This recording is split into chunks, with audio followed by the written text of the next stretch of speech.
Hey, what's up? Seventine here, taking a look at the arcade racing game Coffin Dodgers, the first game developed by Milky Studios, a digital media company. Coffin Dodgers, put simply, is like Mario Kart for PC, only instead of fantasy characters from the Nintendo franchise, the game features a lineup of old retirees attempting to flee death himself. The game in its current stage only has the single player modes enabled, which include the campaign mode, time trials, open world, and quick races. The campaign has you racing for your life against fellow retirees after death signs a deal with one of the community members.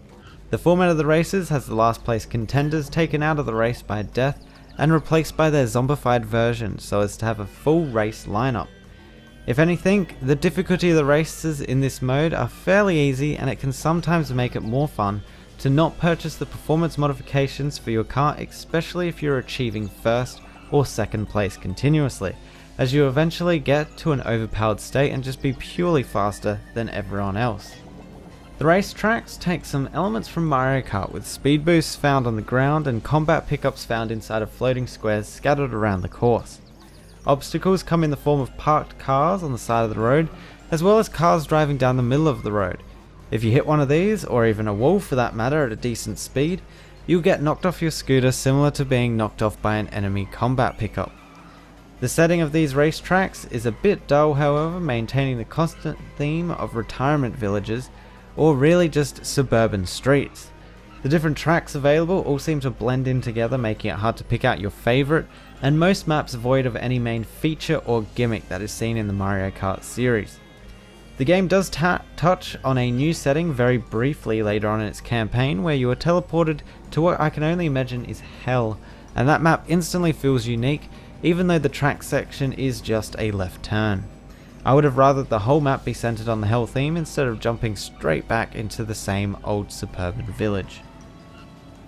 The combat system in the game allows you to melee attack nearby racers at any time during the race, with a fully wound up hit being enough to knock another racer off their cart, and have to wait a few seconds before respawning. The combat pickups in the game vary from oil slicks to submachine guns and lock-on missiles. These pickups are gained in the same way as they are in Mario Kart, by running over special boxes that respawn on the race course at various locations. With a couple of upgrades, you'll also be able to hold more than one item at a time. There isn't really any items that really stand out, nor do any of them feel bad to use. All of them were just average feeling to use, with the lock-on missiles probably being the most interesting of the lot. In the modification department, you have a couple of things to play around with, including your kart's engine and frame. Each modification in this area is a pure upgrade to your kart's speed, acceleration and handling, and requires the use of points to purchase them, of which are gained from placing in races. There is also a customization option available in the form of a new paint job. For balance purposes, for both multiplayer and single player reasons, I would have preferred to see side grades instead of upgrades, and have them have a cosmetic difference to each other as well. This would solve the overpowered problem in the single player campaign, and it would also make the action going on the track a little more engaging too. Other features of the game include a time trial mode where you are set your best time for each track. Whether these times will be comparable to other players is unknown at the moment, but it seems as though it will only be a local record.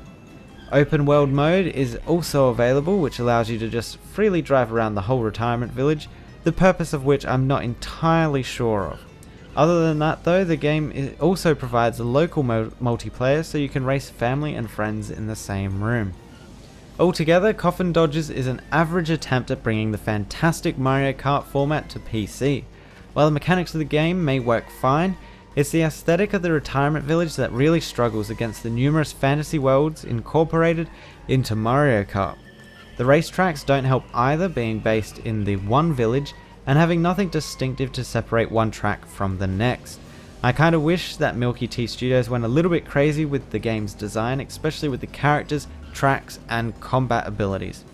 Sega and All-Stars Racing is still safely the best Mario Kart clone available on PC, and is also currently at the same price point as Coffin Dodgers. Something to consider. Anyway, that's been my player preview for Coffin Dodgers. The game will be officially releasing near the end of May. If you want to find out more about the game, check out the links below. Thanks for watching, and I'll see you guys next time.